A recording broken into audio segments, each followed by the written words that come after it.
somebody else had a Jeff. question. Just You'll be next. He started talking first. Sorry. That's okay.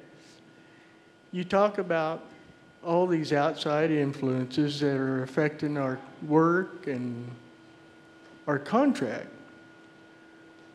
I understand that there are a few here in the United States and abroad, but what exactly and why are we talking like this when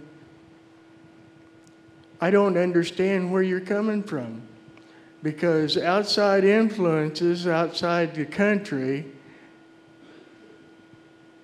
I just don't see the quality of work out there that we do here. Why should we be worried about second-rate stuff?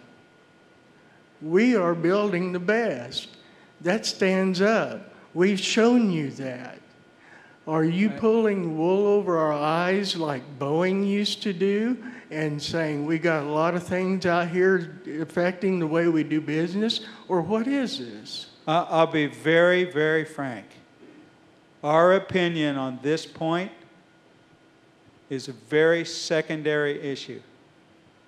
We don't get to choose. The customers get to choose. The customers choose to buy from us at a price they're willing to pay and we're willing to sell it for. And they're the ones that get to decide if our work is better than somebody else's. And I will tell you, and this team up here can tell you, we say the same thing among ourselves. Why would they be willing to buy from somebody else? We won't name them, but somebody else when we know our stuff is better. The point I'm making is we have to compete.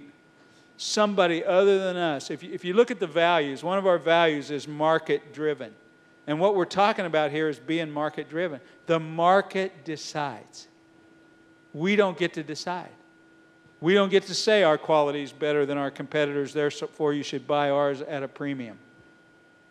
The consumer, in this case our customer, gets to decide. And if we can't every day convince the customer that our quality is better, our price is reasonable, our value is there, then they will go somewhere else. And that's just as true of you when you consume something. You make a choice of whether somebody's product is better than somebody else's product. And what is its value when you plunk the money down? Jeff, can I add? That's a really good question. And I would believe that UAW workers in the auto industry asked the same question 20 years ago when Toyota and when Lexus and Honda and other brands were not seen as having the quality that GM and Ford and Chrysler had. And maybe you're absolutely right today that your quality here, and I suspect the quality here is better than a lot of your competition in other parts of the world. But you got to look at the future. You got to look at where this industry in Wichita is going to be, as Tom said, 5 and 10 and 20 years from now. If the UAW and GM and Ford and Chrysler had done that 20 years ago, maybe they wouldn't be where they are today. Let me just give you some facts on where we are in automobiles. At a recent Ford board meeting, we went over market share. It used to be that the American companies had 80% of market share. The Asians had in the 20s. Today, the Asian companies, and I'm saying Korea, Japan, any of the others, have over 50% of the market, and the big three have in the 40s, the low 40s. And as I said at the board meeting, hey folks, we're in the 9th inning and we're losing. We're on the cusp of losing every auto worker job in the United States. Now, you don't face that kind of competition in this industry yet. but I believe you will. The Brazilians have a very good company that's making, as you know, an airliner that can be used as a regional jet. The Canadians, the Europeans, the Chinese haven't even gotten started yet. They're going to be a ridiculous competitor when they get going.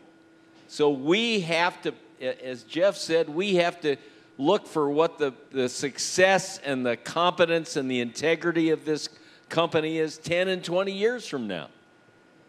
And so, no, we're not trying to pull the wool over any. We agree with you. Your quality's great. But we got to look down the road together to where we're going to be 5 and 10 and 20 years from now. And for us old guys, and I know some of you are nearing my age, I'm the oldest guy in the room, some of you are probably saying, well, I don't care what happens 5 or 10 years from now. Well, we've got to. It's our kids, our grandkids, it's the future of this community, it's the future of the country. I'm sorry, Tom, go ahead.